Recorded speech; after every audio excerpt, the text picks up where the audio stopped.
Investment projects. Investment projects are internal projects without immediate earnings. Only costs of material, hours, and expenses can be registered on investment projects, and the estimate feature is applied to track and control costs. Costs registered to an investment project, if set up to post to a profit and loss accounts upon initial posting, they are transferred to work in progress accounts when an estimate is posted. When the project is completed and the project is eliminated, the WIP value is transferred to a fixed asset, a ledger account, or a new project as an expense. All right, so if we look at the slide, the main thing to point out is there's no immediate earnings.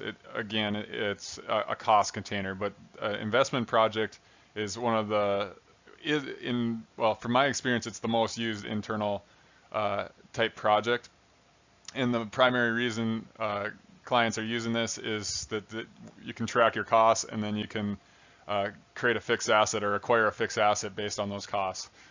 So the main thing to note is if you do decide to initially post your transactions to the P&L, this estimate feature that is required to be used with investment projects forces you to push all your costs to WIP accounts until the project is completed, and then once it's completed, you run this elimination process, which takes all the costs out of WIP accounts, and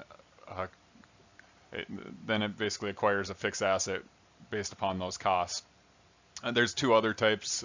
You don't have to actually eliminate to a fixed asset. You can eliminate to a ledger account and a new project, but from my experience, 99% of the time, it's a fixed asset. So that's the way we can look at this. This is a good example of this is if you're actually, one of the scenarios that I just ran across was developing books.